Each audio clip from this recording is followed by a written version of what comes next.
Aha, here we are. Hey, look at that.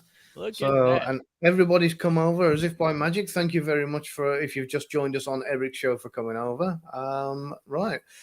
We are waiting for Lena, who may pop up. She's probably not going to be here till the very end because of the fact that she's got a flight in an hour's time. So, and I think she's going to try and broadcast from the airport. So what we'll do, we'll start off with the introductions for those who are joining us afresh, and we'll go over to Robin, who I want him to start by plugging his podcast. Robin.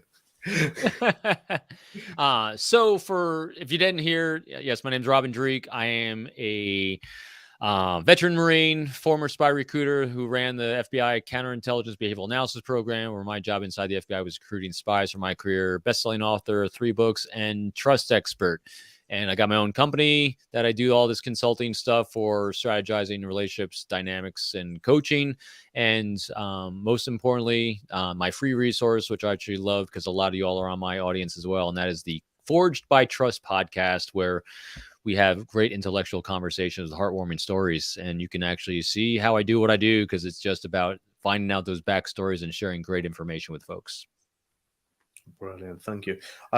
If everybody's coming over, as you can probably see by the numbers, we have literally only recently set this up, and it's a new thing that we're trialing. So please subscribe if you like what you've seen so far, and hopefully we can bring some quality material to you. We're going to be discussing the woo tonight, which we've kind of had a few a little questions. different for us. Yeah, this is out of my comfort zone entirely. Which is actually really good too, Gav, because on my show on Monday that's getting released, and so everyone, I also do a live chat on Mondays at 3 p.m. Eastern time, where on my YouTube channel I release the podcast. It gets released in the morning cross streaming, but where we do a live chat with a lot of times if my current guests can show up, but at least with me talking about the episode, and I have Dove Barron coming on. And we actually get into a lot of what one of my guests, Jim Lawler, was talking about, another spy recruiter, and that is the metaphysics of recruiting. And we talk about how to make these deeper human connections beyond tools and techniques of genetics and biology. Yeah, so I've noticed a few people asking what it is, and someone, Sam actually just said, "The shame Lena's not here." We're hoping she can join us, Right. so hopefully she might be here soon. So, right, for the people who don't know, I'm new to the woo, and it's something that a few years ago my kind of perception of all this tree huggy hippy dippy stuff was kind of let them have their fun, but it's not my thing. And it's only recently that I've started to look at it from a scientific angle and look at lots of other things, as well as actually say, well, hang on a minute, instead of being closed-minded and kind of saying, this isn't really my bag, let's look at it and let's look into the kind of, can I open my mind to it and see what can be made of it? And the more I've looked into it, it's a bit of a rabbit hole, isn't it? Have you noticed that? Yeah, it really is, Gavin. And that is, it's interesting. First of all, I thought, a good thing to kind of do for folks is let's define a little bit of what the woo is. Because I think there's a few different definitions. Because listening to Lena talk about Lena and what she first came up with when she's talking about the woo, she's a lot of times talking about, I don't want to speak for her if she comes on, but she's talking about her grandmother, and her grandmother was very, as you were saying, hippy dippy, making them drink castor oil, using herbs, natural remedies, not doing conventional medicine, more it's Eastern philosophies and Eastern medicine type stuff, which is woo because it's non-traditional. And the areas that I really love exploring on the woo is beyond what we are trained in school, beyond, hey, here's an elicitation technique, here's my 10 techniques to quick rapport. It goes into the realm that, like I was saying, Jim Lawler talks about the metaphysics of recruiting, and even Shawnee Delaney, the DIA recruiter, she talks about forging connections and meeting someone else's energy level and matching that energy level. Yeah. This is the best way I can really categorize it is deep empathy. Mm-hmm. This is beyond looking at and judging anyone at all for who they are. It's really it's trying your best to be them from their point of view. And so that's where the woo on making that human connection comes from, because the highest levels of recruiters in the world, like the best I've ever talked to, interviewed, and interacted with, that's where they're operating at. They're not operating at the, hey, I'm going to get your PIN number. They are operating at this much, much higher. It's almost enlightenment level of human existence.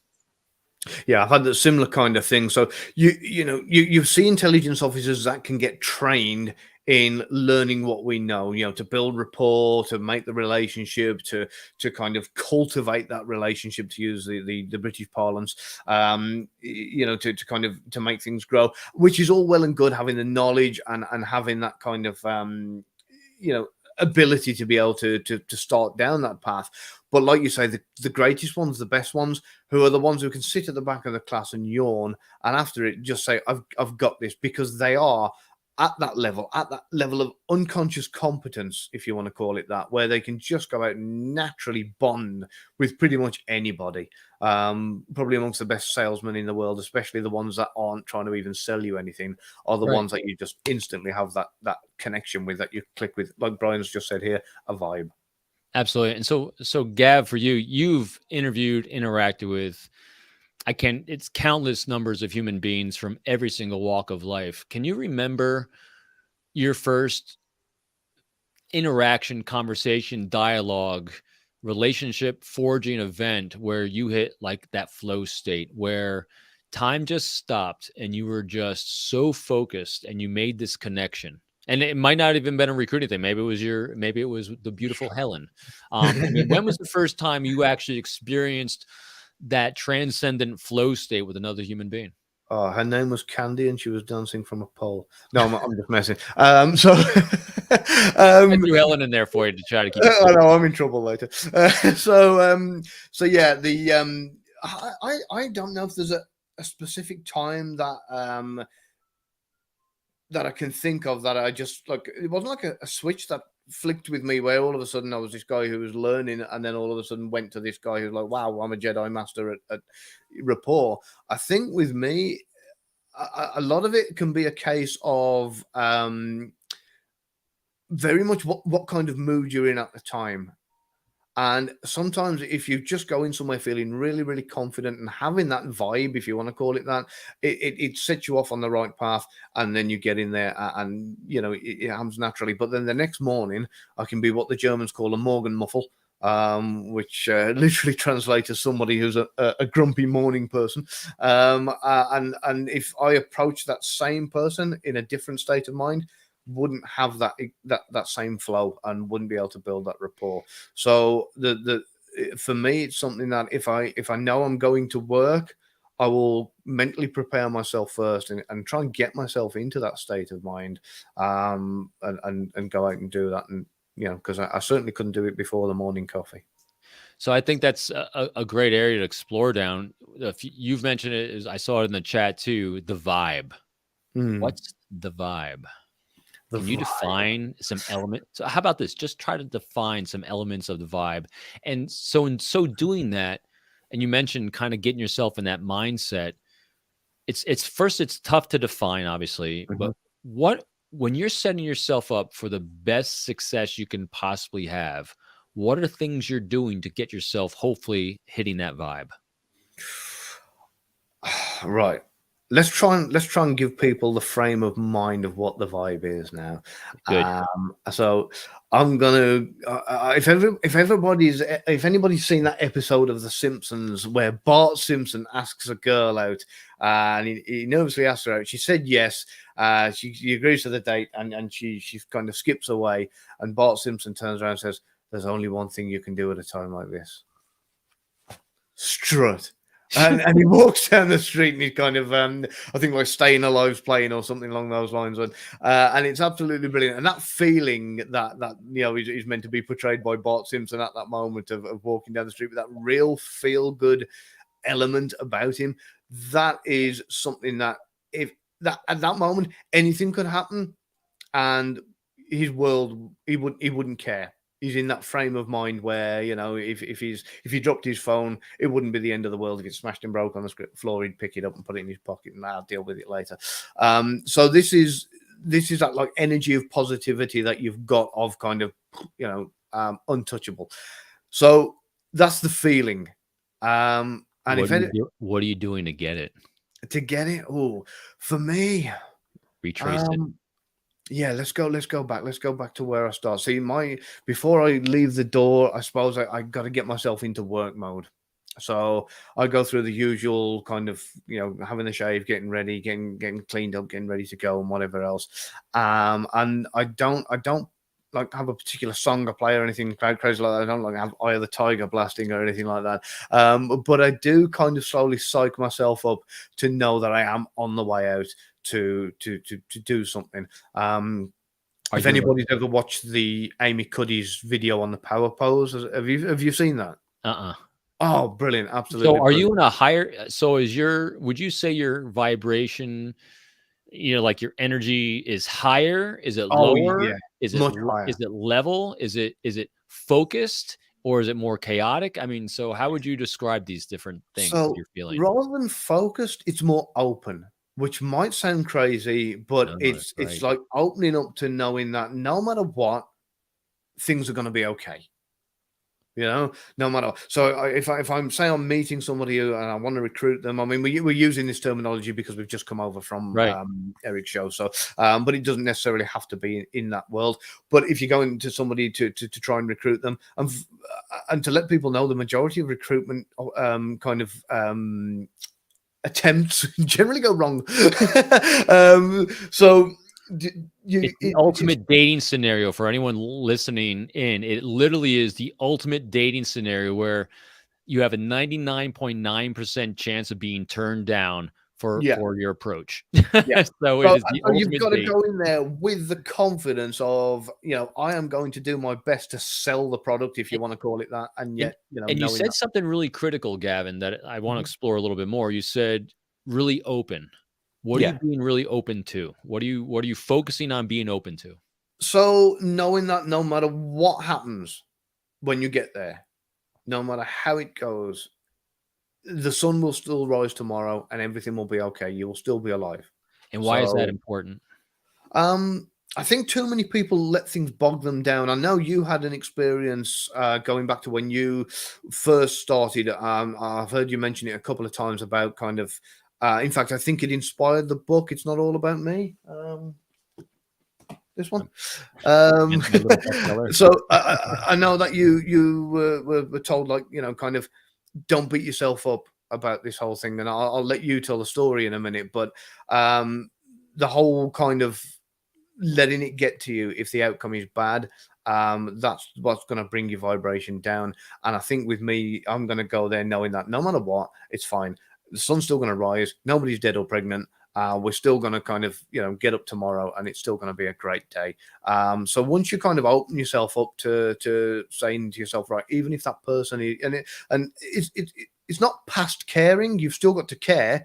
But even if that person says no, you're no worse off than what you were at 11 o'clock this morning. So here's my typical question. Here comes. You ready? Ooh, yeah, go Guess on. what it's gonna be? I have a feeling. And Uh, so if you're saying that you're really putting you in a mindset for being open, mhm. why is that important for the other person to see you being open? What's it make them feel?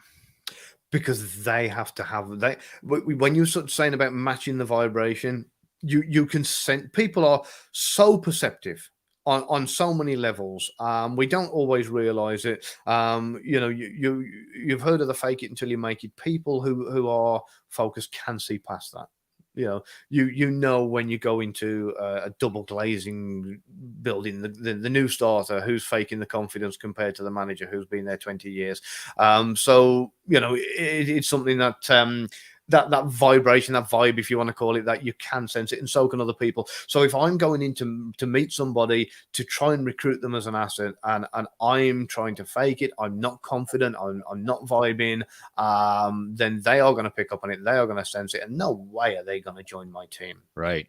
So So what I hear you saying really well, and mhm. I love the chat stream. Everyone's hitting it really well here. So when you're focused on having positive high energy and Mhm. that high energy is focused on being open, What the other person is now seeing when they're encountering you is someone who is non-judgmentally going to accept them for who they are and make Oh them yeah. feel what? Safe. Welcome, safe, secure, Yeah. trusted. Yeah. Yeah. And that's where we start matching that energy level. And that's where we start hitting that woo level. So if Mhm. you're not in the woo level and you're in the execute and being an operator level, you're thinking recruitment. I'm thinking I got to execute the 5 steps of recruitment cycle. I got to be focused on these questions and this assessment. We're not in the woo level here.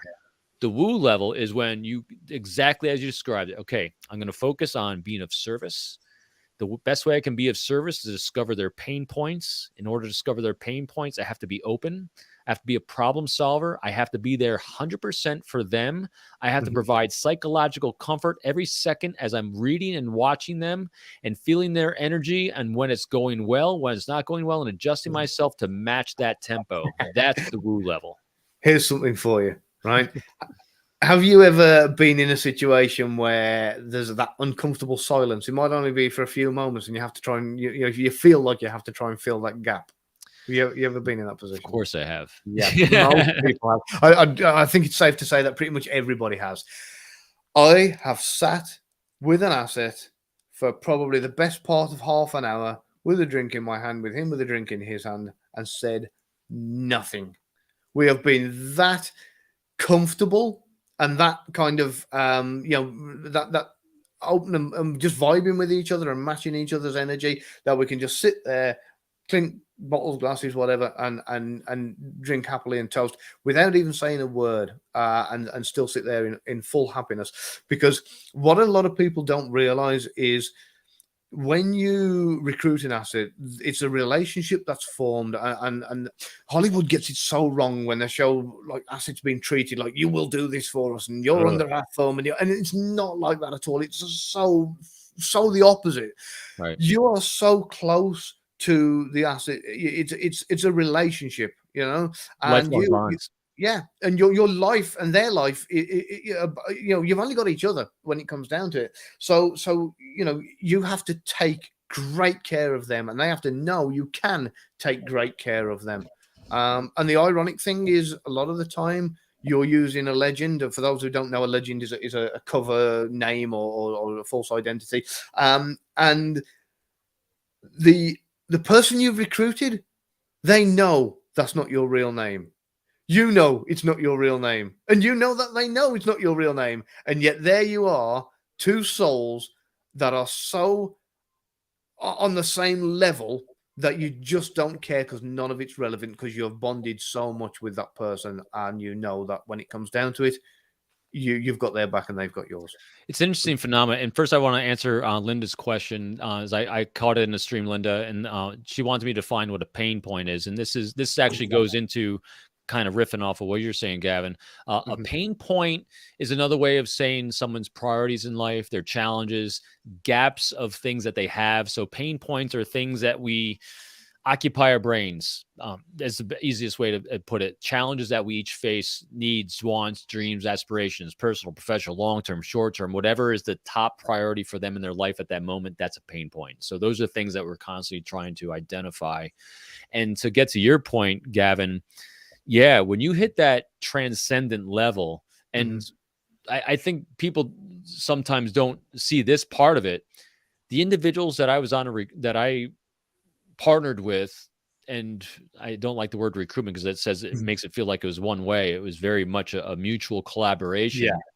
These are lifelong forging events because these, I mean, think about this. If they're literally putting, I mean, literally putting their life on the line to do things that they think is in their best interest, even though that best interest might end their lives. I mean, it is that deep. And along that way, you can imagine people are sharing things with you that they've never shared with another human being. Mhm. I have had people reveal things, and also because you're doing deep dives to figure out someone's pain points, as I just described. And here's another guarantee of human beings. I always say that I can guarantee that we're all going to act in our own best interest in terms of our safety, security, and prosperity and feel safety. The other guarantee is this: we are all insecure about something. We all have Mhm. shame about something. And when you're doing deep dives on human beings, you will find things that people are shameful about. that they never wanted to share with another human being. And when you're a lot of times when you're doing these deep operations and connecting at that woo level, you know these things. You become a confessor. Yeah. To their failings in life, and you are the only one that'll sit across from that table and chat with them and not judge these things. These are massively deep connections. So that's the level of woo. This is not, national security becomes a byproduct of the things you do, but only when you're sharing souls of the grief. I mean, I literally know things about human beings that not one other human being on this entire planet knows, because they felt that safe in doing so with me, because they needed someone to unload that on that wasn't going to judge them for their actions and the things they did and who they were as people. That is that level. And that word that you picked up on there, that you mentioned a couple of times, judgment, that is one of the most important things, that all judgment of the person that you are, you know, and I'll use the word recruitment because it just for the sake of it. It's convenient, right? Yeah. You know, that person that you can't be judgmental with them in any way. And I did notice somebody just, I'm struggling to keep up with this. And I'm trying to do the same thing, guys. Yeah, really sorry. I did notice somebody said, how do you deal with it when that person dies? And so imagine this person that you've kind of recruited. I'll say it again. You're welcoming them into your life as what will end up effectively being a family member. This is going to be a lifelong friend and a family member. And what tends to happen is the job goes. And you simply you do become best friends. So when if and when that person does ever die, then you are equally, if not possibly sometimes more, bereaved than if a family member dies. You know, this is, you know, so as for bereavement and how you deal with it, just like any other death of any other family member or friend. Right. And was it Sean in there said he's skeptical about the woo? It sounds Chinese or made up. It's literally just a word that Lena came up with. It's, I call it it's more of a transcendent connection. I thought, as I said on my last show, Shawnee Delaney, or 2 shows ago, did a really good job. It's matching energy vibrations. It's actually gets into the realm of quantum physics with on the science side. It's really the woo is the unexplainable science of connection, is a good way to put it. It's the stuff that we haven't really figured out yet about how humans make these deeper connections beyond a tool and technique. It's how do you make that one-on-one where people feel so safe and comfortable. It's like confessing to themselves. It's like talking to themselves. That's that connection that we're talking about. Yeah. I've heard it called all sorts of spirituality to, I mean, you know, there's so many different ways you can look at it as energy or, and different countries have different kind of theories of you know, but yeah, at the end of the day, it's, on that, you know, so this is a lot of people, everyone, I think people that tune in regularly pretty know I'm an avid reader. And yes, I read a lot of things on body language and human behavior. I read a lot of things on leadership. I read a lot of history. I read a lot of biographies. But along with that, the other area that I read a lot on, one more. We have things like the Dalai Lama and the Art of Happiness. Yeah. We have Eckhart Tolle's A New Earth and The Power of Now. We have the Tao Te Ching. So these are also areas of understanding self, because if you're going to make a connection with others, you really have to be understanding of yourself, because it goes to that energy level to understand human beings at a deeper level. Yeah. So somebody's just put woo is basically non-scientific or measurable. So in a way, yeah. Because the knowledge and science that we've got right now, we don't have the means of quantifying it or measuring it or figuring it out, if you want to call it that. But that doesn't mean to say that it's not scientific. We are just not as advanced as we could be enough yet to understand it. So hopefully that makes a little bit of sense. Right, something you don't usually talk about in polite company. Yeah, you know, it's a great point. These topics, it's interesting when I have a guest on and I do a pre-show, you can start seeing some leakage. I have with people that'll hit something and you can see that they're kind of testing the waters, like, hey, how deep do they go when they're making these connections? And I pick up on it right away because I'm like, hey, I'll go there, because I love these conversations, because again, and I think it's a great explanation. It's just the science that we don't understand yet. And so it becomes, hey, if we can't explain it, it must be wrong. It must be, whatever, but it's just not explainable yet. But there's something there, because I'll tell you what, there's something more than just using an elicitation technique that makes people connect at the deeper level. Because you know how I know? I've interviewed a lot of people, and I've done it myself, where there's something more going on with the highest level functioners that are making these measurable connections with another human being.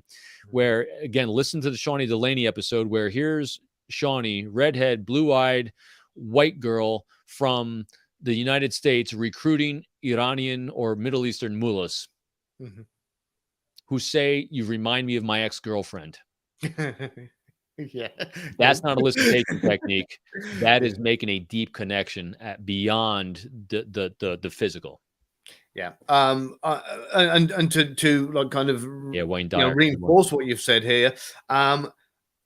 If you were to take the most advanced AI in the world and you were to get a robot kind of skin covered thing, I'm sure you've seen the kind of things that they've got now, and you were to feed it all the information of elicitation techniques, of rapport building, of all that stuff, and you sat a person in a room with that robot. Have you ever seen that one? I forgot what it's called. It's like a bald-headed glass dome robot that's been on a lot of talk shows. Do you know the one I'm on about? Or yeah, but I haven't seen the actual video of it. No. All right. Yeah. So if you were to give her all the information and sit her in a room and say, right, I say her, it's a robot, but either way, and say, right, recruit this person. What do you reckon the success chances are of that robot, even with all the available information in the world? What do you reckon the chances of success of them recruiting somebody? Slim to none. Yeah. Because you know what a robot can't do. That the highest level of people are doing nonstop. And I mentioned it on the last show with Eric, reading the psychological comfort you're creating or not creating an individual you're watching right now live, that's happening in microseconds nonstop throughout the conversation and dialogue. That's what you're constantly adjusting to on the fly.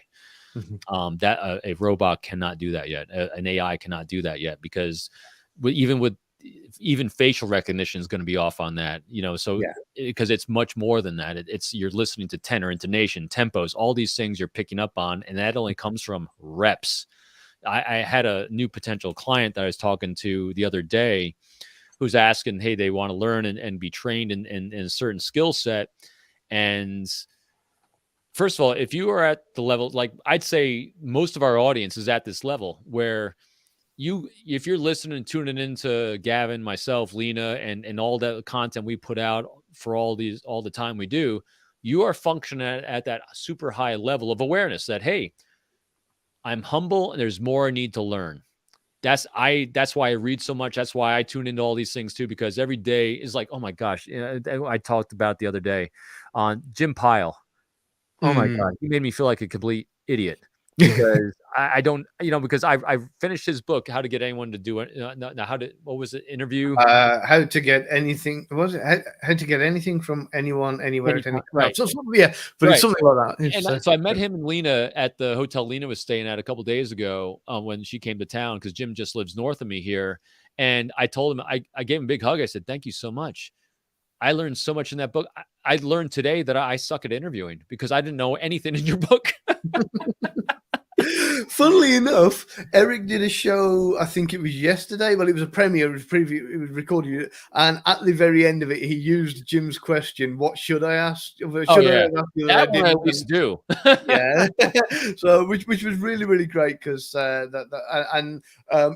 was hilarious. Jim. Hey, no, I'm not going to cut it out, Jim. You rocked, man. You did. You made me feel like a complete kindergartner. And I also told him that I learned the other critical thing I never knew: how to take notes. No one ever. Everyone says it's an assumed. There's so many assumed knowledges in the world, because a lot of times, especially in the world of interviewing or recruiting, they say, "Well, just develop rapport, then do this." Yeah. Well, how do you develop rapport? I wrote my first book, The 10 Techniques of Quick Rapport, because no one ever said exactly how to do that. You don't look at a picture on someone's desk and say, "Hey, nice kids." That's not rapport. That's a superficial attempt at something. For manipulation techniques, like stand by to attempt for manipulation. Rapport is there's a lot of other things involved in that. So, and same thing with note taking. Someone just said to me, "Well, take notes, then do this." No one ever taught me how to take notes. I've really literally learned in one page in Jim's book everything I'd been missing my entire career, both Wow. academically and interviewing wise. I was like, oh my God, there's a method of taking notes. Yeah. That's why I never did it, because I sucked at it. So yeah. So Wow. getting back to the original point, and that is having the humility to be here, and all of us together says that you're at the level. What you're supposed to do now is absorb and get in reps. Practice, practice, practice every human interaction. Think about it. Think about how to be a service. Think about identifying priorities of others. Think about what you're going to do to be a resource for them. And then after every engagement, you think to yourself, you after action on yourself, what did I do right? What could I have done better?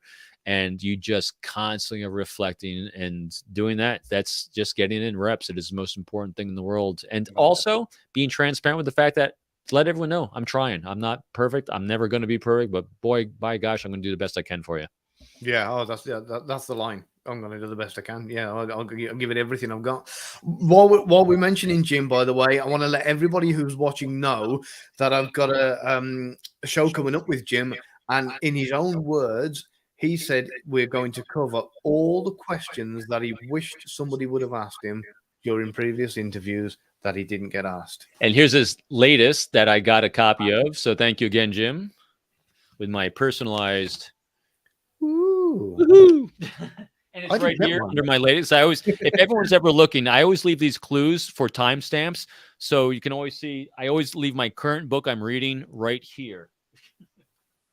Yeah, so I will. See, I've just noticed everyone has something to offer by Jim Pyle. So Jim will be here. So subscribe to the channel and look out for it. Because this is going to be probably the best interview with Jim because of the fact that these are the questions that he wished people had have asked him that he's never been asked. So best, is there ever a bad one? Compound questions.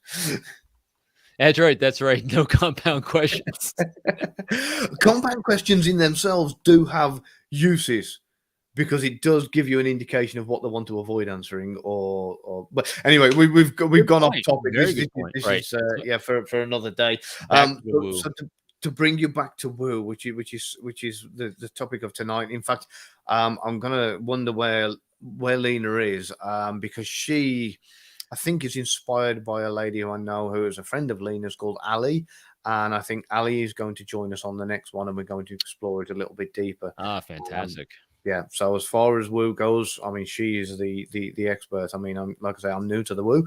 I'm echoing on, and I'm going to move my mic away a little bit. There we go. She's coming on. Now, like I say, for a long time, for me, it was all witchcraft. And I'm looking into it now, and I'm starting to realize that there is a lot more to it. We just don't necessarily understand it. And the more I kind of study it, the more it makes sense. And how are we doing for time? Oh yeah, we're doing great for time. This is brilliant. It's a shame Lena hasn't joined us. So what I'm going to do, I'm going to be the nightmare of the kind of the two of us at the moment. If Lena was here, I'd be even worse.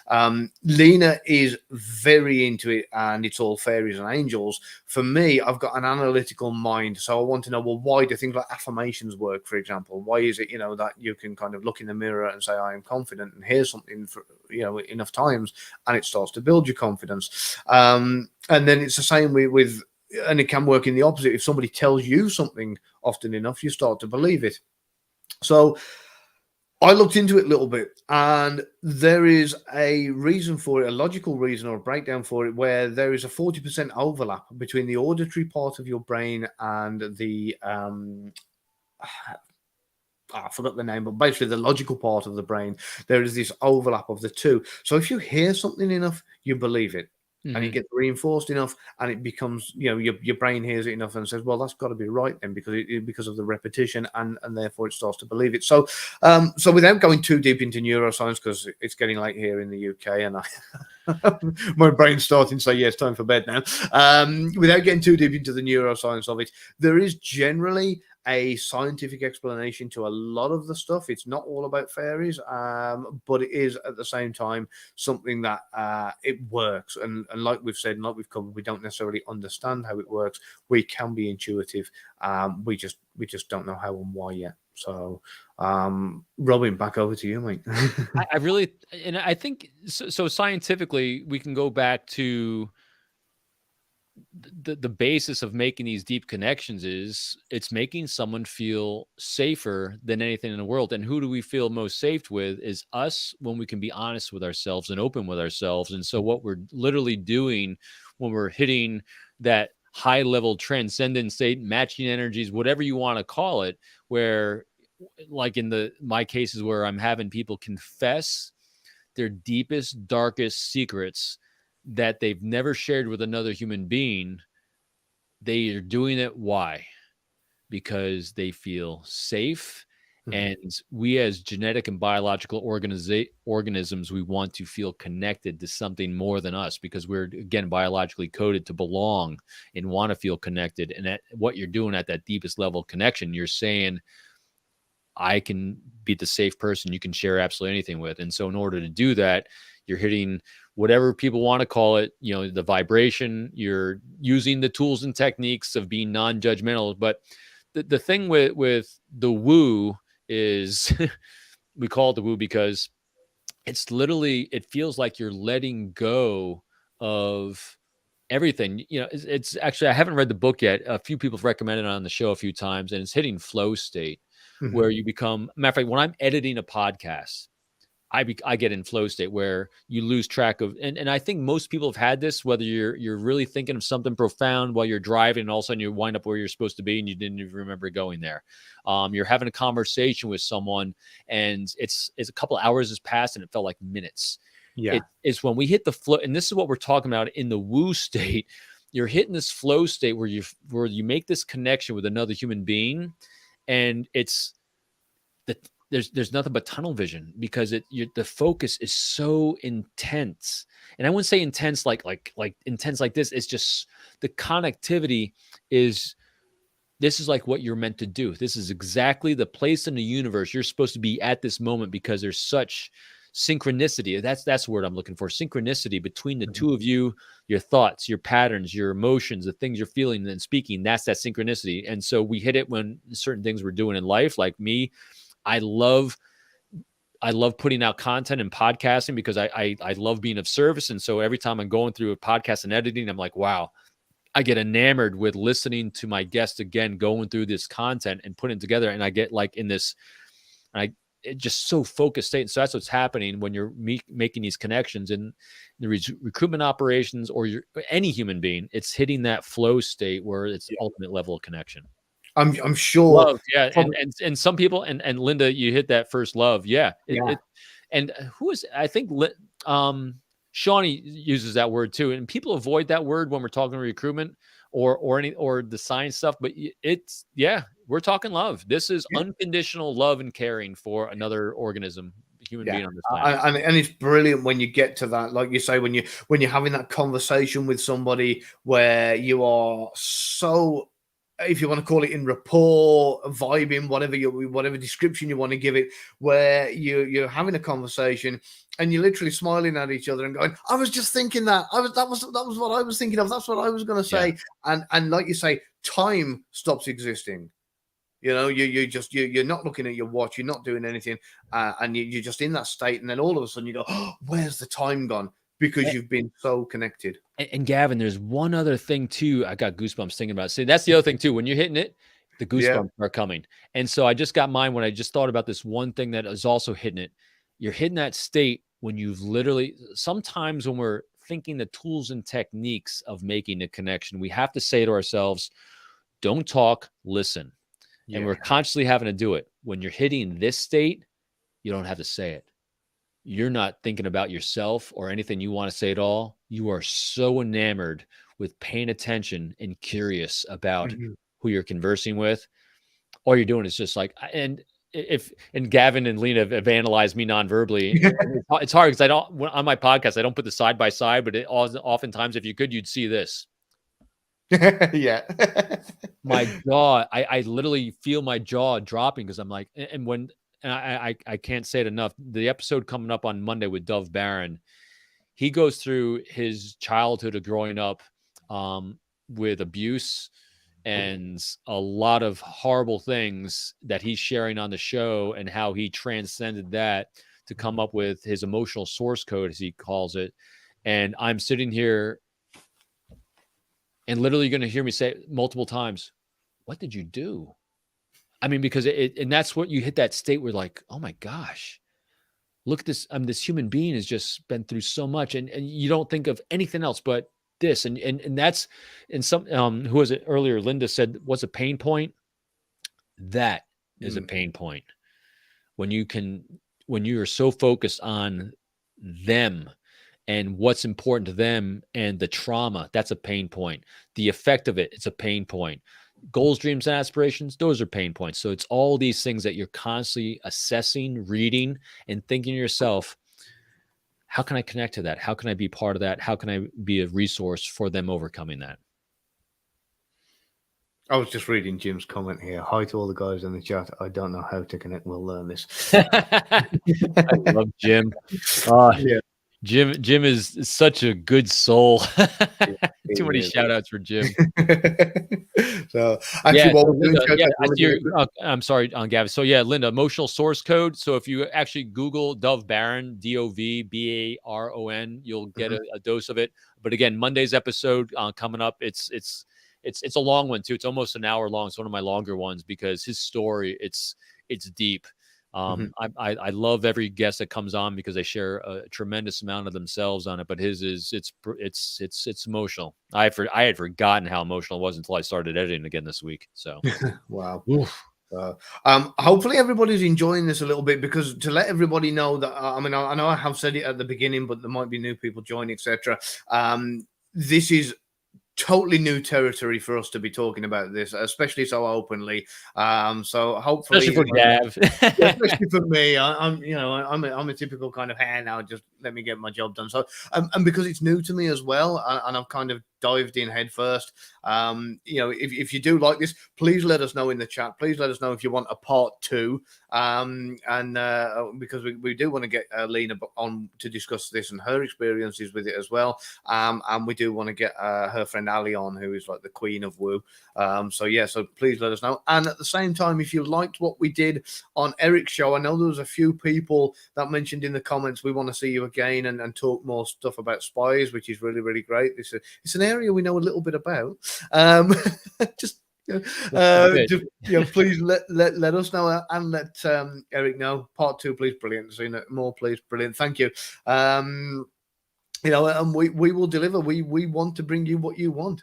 Yeah, and kind of, it's interesting. So we'll bring it back for those that came over from the spy world, from Eric's show, and that deeper connection. And we kind of talked about a little bit, Gavin, and that is, boy, every single, I was very fortunate because most of my career of doing the spy stuff was in New York. And so if an FBI agent gets involved in at least one of those in their career, that is considered an incredibly successful career, because they're so unusual. They're so rare. It's like hitting lotto, as I always say. And I was lucky that my Jedi Master, who I call in my books, his name's Jesse Thorne in the book, his real name's John. The most humble, humility-based human being I've ever met. He was communing in the woo without even realizing it, because he dealt with no ego, no vanity. His desk at work had nothing on it. And the amazing thing about him is I had no idea how successful he had been. So I always say that this is like hitting lotto when you're successfully recruiting an intelligence officer. He had recruited 14 in 21 years, Russian intelligence officers. Profound. I mean, it's just his impact on the national security of the United States and our NATO allies was the most impactful I've ever met. I mean, and no one even knows. He had won the FBI Director's Award twice and CIA Director's Award once for work that no one even knows about, because he connected with human beings at this hugely deep level. Just make them feel safe. And here's what I mean by the energy that people give off. I used to run a course that we practice this. I'd have about 6 agents that were going through this human operations course, and the final exercise after practicing human interactions and strategies during a week with real human beings. We did this in New York. We did it cities all across the United States. and I would sit John on a park bench, or Jesse Thorne, the book, in Lower Manhattan, because I had to use a role player for the final exercise because he had to play like he's a Russian spy. And I would sit him on a park bench, and I never told him who the students were that were going to approach him, because I wanted him to have as much unbiased, feedback as he possibly could. I remember the first time I sat him on this park bench, I said, "Hey, John, sit down here for 2 or 3 hours. I'm going to have a number of students come up to you, and afterwards I'm going to ask you who you remember, who was good, who was bad." And he goes, "Okay, I'll just sit here." And at the end of the couple hours, I go down, and literally I had 6 students. That was it. I come back, I sit down next to him, say, "So John, how'd it go?" And he goes, "Oh my gosh, I'm wiped out." I go, "Wiped out? Why?" And he goes, "Dude, I got notes on like 35, 40 people." He said, "You have a massive class." I go, "What?" He goes, "Yeah." He goes, "I had all these people kept coming up to me and sitting down with me and having conversations with me. John, I had 6. And he goes, "Really? Why did all these people talk to me?" He had the woo. Definitely He did. had, so here's his demeanor was unassuming, humble, soft-spoken nonverbals, accommodating. I mean, he just exuded the guy you wanted to sit down next to and have a conversation with, because he looked like he was not going to judge a word out of your mouth. He looked like he was like when you sat down next to him or came next to him, his eyes would perk up, say, "Hey," like he was inviting non-verbally. It's like, "Hey, Yeah. you're a curious folk. Let me have a conversation with you. What's on your mind today?" I mean, that's what he just exuded. That's what we're talking about. It was amazing to witness. Wow, I'd love to see if I could pick just one little thing that I could take from that and kind of bottle it. So Sonny said, somebody thinks I'm a medium. What should I do? Exploit it, make yourself some money. No, I'm joking. I missed that one. Yeah, I'm not the person to ask. Robin, what advice could we give there? Because that's What was the question? I'm trying to scroll back up. she put, somebody thinks I'm a medium. What should I do? Have I got that wrong? Can you type in the chat again if I've got that wrong, or because I'm seeing no. So they think, so they believe she's psychic, as you say in your book, psychic cold reading. Most likely. Well, and so a lot of times, and I'll plug Gavin's book. I got to find it right here. His book's fantastic. Ah, right. No, I got it totally wrong. I went to a meditation group. Cold read like a spy. Yeah, there we go. So yeah, look, that book. I was going to tell somebody about that earlier. Actually,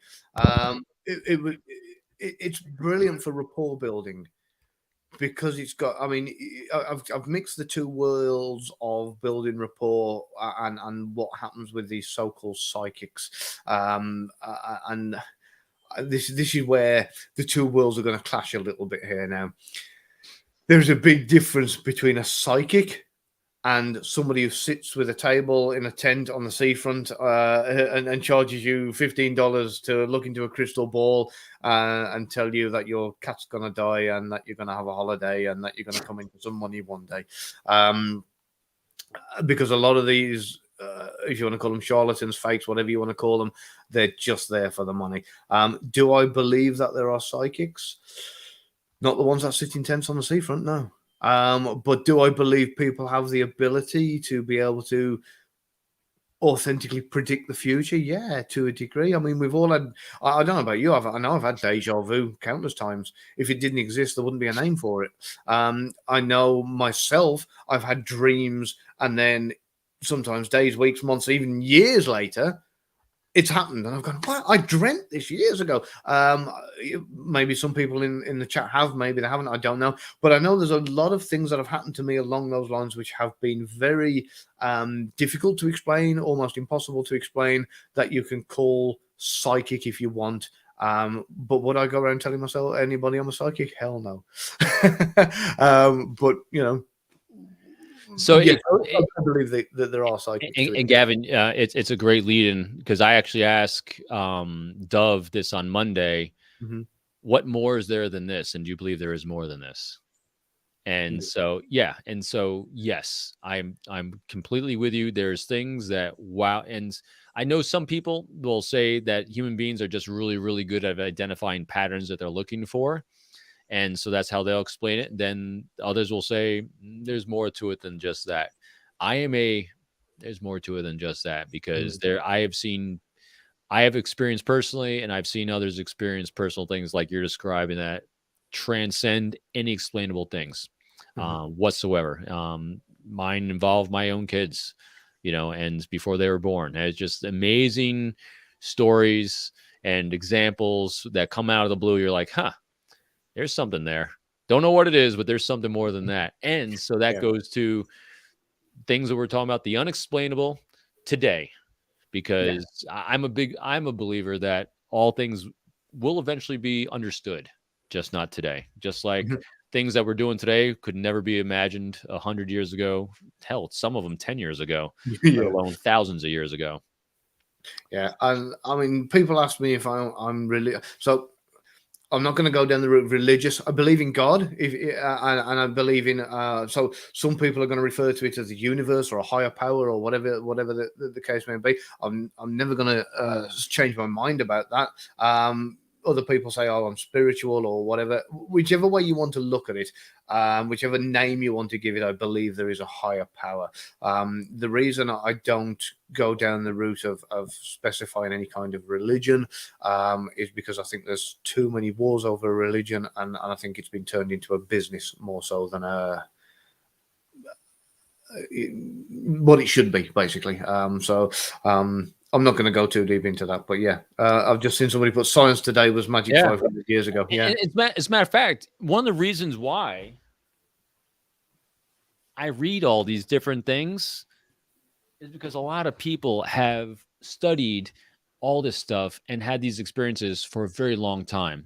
And I just want to see what they all are, because I'm a big, kind of like when we're making those connections with human beings, is no one is wrong. Everyone's got a piece of the whole, and I just want to understand what everyone's piece is. That's my philosophy on everything.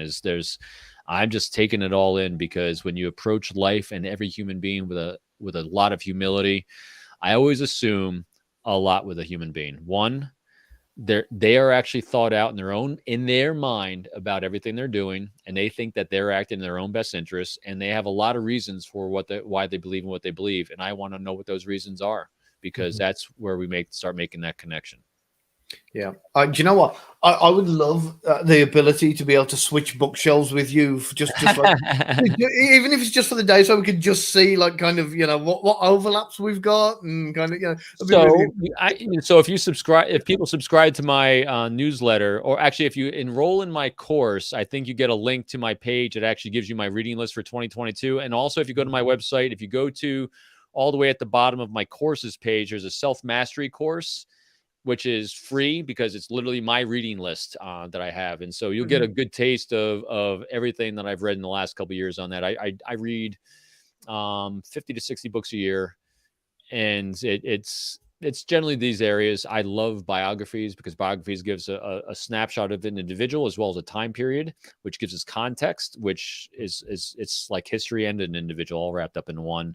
As well as I love I love the stuff about the woo, because it's fascinating, these deep levels of human understanding. Yeah. By the way, you've inspired me, because I'm now going to go and buy The Rise and Fall of the Third Reich, so which I'm going to hate you for. But because of the fact that you read it, and it's a long book. I know it's a great understanding of everything that transpired leading up to World War II and the Germans and the entire world during the time period. It was a phenomenal, tough read, because thanks, Helen. Because it was a couple thousand pages. It was my longest attempted book ever, but it starts out with Hitler when he was born, and takes you right up through the end. And it was a great understanding of context of everything. It was really well written, because the individual wrote it was a reporter, it was a U.S. reporter, investigative reporter during World War II. He spoke German. He was stationed in Germany, so he actually attended most of Hitler's rallies, most of the meetings, the press conferences. He spoke multiple languages, and so he was firsthand knowledge of everything that transpired. Plus, he's at the Nuremberg trials, and he FOIA'd, got all the documents released for writing this tremendous repository. And it's not at the 50 or 100 foot level where you get in the nitty gritty, but it's kind of more and it's not at the stratospheric level. It's kind of about if on a scale of 1 to 10 level, 1 being low, 10 being a super high. It's probably around a 6 or 7 when it comes to the optics. But it's a great explanation of everything that really transpired and happened. It's fascinating. So, and Grant just turned around and said, "Sounds like a brilliant book, Robin and Gavin." Long. Yes, but it is thicker than my ex. I mean, it's like, it is a big old chunk of tree. So here we go. He's going to show you. There you go. That's what you're looking at. So I won't show you the cover because the cover is offensive to some. That's why I'm not showing it. It's got the Nazi symbol. Oh right, yeah, we don't want to do that. We're already, if we were monetized, we'd have already have lost it. Jim's put everybody take a picture of your bookcases and share. What a brilliant idea. This is only like my kind of living room bookcase, not my office and the rest of them. So, but yeah, we can arrange that. I'll stick that on the Facebook page. Right. So I'll do my book because this is on my MacBook. So that's this year's, and I'll take a picture. But then as I rotate around, you can see my lighting, and so that's from last year. Wow. So yeah, see, full transparency, isn't that fun? Yeah, I did actually have that bookshelf. I think I did post it for. There's a few people who asked on my Facebook page, and it was actually put on there once, but there's been some alterations. So Gavin Stone just moved it on to the right. No, I've moved it. It's gone. So yeah, there was a photo that I put on my personal Facebook page where I was in uniform. Sitting in uniform and that's kind Gavin's of bad. Got a little bit of extra attention due to the books on display in the background, which after posting the photo I was like, oh. So right then, anyway, we will get back to the woo. And as we digress to Gavin's proclamations of himself in the books he reads. I'm going to go out on a little bit of a limb here as well, when I talk about God, and I pray daily, and I also pray when I'm in an aeroplane and things like that. So there are times that in times of need that I do pray, and what I'm going to do is through prayer. I'm not going to be Bible bashing people, but I have definitely discovered that God has got a sense of humor. So when I moved out to Miami, I'd written a manuscript for a book, and I went out there and I thought, and I prayed and I said, please God, get me a book deal, please. I really want a book deal. So I applied to this book. Do you know what? I'm not going to just to save any lawsuits. I'm not going to say the name of the company, but they got back to me and they said, yeah, we'll give you a book deal. And I was like, wow, that's brilliant, and they said, like, kind of, but you've got to pay $5,000 up front, and you've got to cover your own marketing fees, and you got to do this. I'm like, no, I don't want that. So I rejected that. And the next day I got up and I prayed again and said, please, Lord, I've got this brilliant book that I want to get out there. Please give me a book deal. And then another company got in touch with me and they said, well, we'll give you a book deal. We'll publish it traditionally. You won't have to pay anything up front, but you will have to do all your own marketing and I said, no, this isn't what I want. And what I did after about kind of a month of praying for a book deal, I realized at some point when I was going, why isn't God giving me what I'm praying for here? That he was. I just wasn't being very bloody specific. And I was getting book deals, just not the ones I wanted. They were all crap. Right.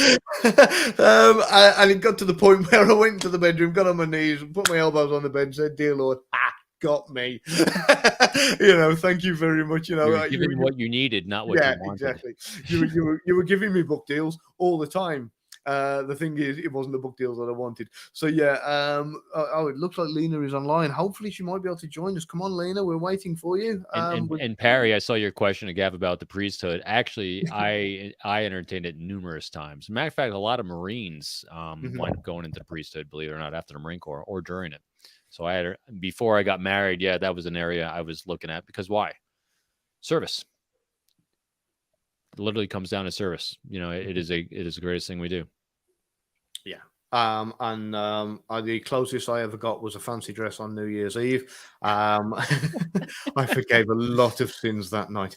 But yeah, going back to the woo, we've got probably couple of minutes left before we clock up the hour. Thank you to everybody that came over from Eric's channel, and we will be coming back. So please like and subscribe. And answering Brian Jaffe on that one, so get Jim to talk about. So Jim Pyle actually entertained the priesthood beforehand, and actually Jim's coming on my show. I'm interviewing him in a week or two, and so believe me, you know me, I will be going into the background about everyone. I'm excited for that interview, so I'm going to try to hit that for you, Jaffe.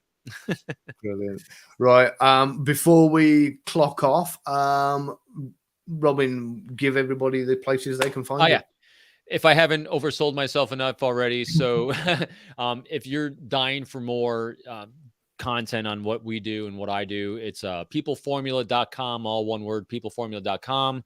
I have online courses there. Yeah, my 3 books are there. My first one, It's Not All About Me, The Code of Trust, and Sizing People Up. And most importantly, the free stuff, and that is my podcast. Forged by Trust is the podcast. It's out weekly, where I talk. Gavin's on it, Lena's on it, Jim's coming up on it. I have spy recruiters, I have CEOs, executives, I have across the board. We talk about human behavior surrounding forging trust with heartwarming stories. So that's, and you get, and really it's multi-layered. I really enjoy doing it and bringing that great value to others. And so that's where you can find me. And there you go. Thank you.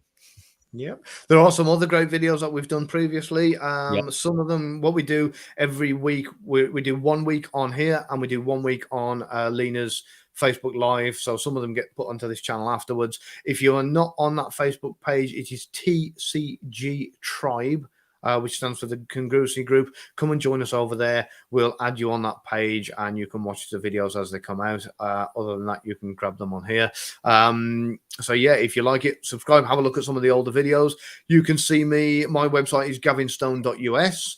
On Facebook, it's Gavin Stone Author, or Twitter at Author Gavin.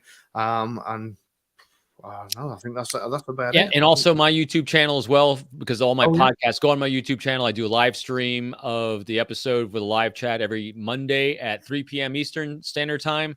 So subscribe to my channel as well, because again, it's everything you want there. So the greatest thing about us, Gav and Lena, and even Eric, we have, and all you all that are here, this is a beautiful community of a lot of like-minded people, and we're very supportive. We're here to bring great knowledge to each other, keep each other humble and focused on how to move forward in life in a healthy, successful way.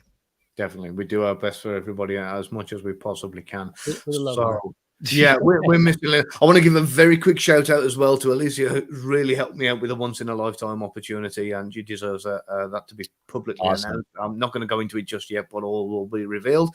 Thank you to everybody that come. It really that come along tonight and watch. It really means a lot to us. Please come again for our next one. And I think it's a shame Lena couldn't make it. So shout out to Lena. Hopefully she's going to have a safe flight. She's probably building the anticipation for her return next week. And actually, I think I'm out next week. I'm going to be in LA. I'm speaking in LA next week. So I think I'm traveling during this. So I'm not sure if I'm making, I got to look at my schedule. So, but the good thing is you'll have Lena back. And so you two can hit it there if I can't make it. Yeah. And hopefully we'll have Ali on for you as well. Yes, so that's right. So that's why I won't be monopolizing the time. So good.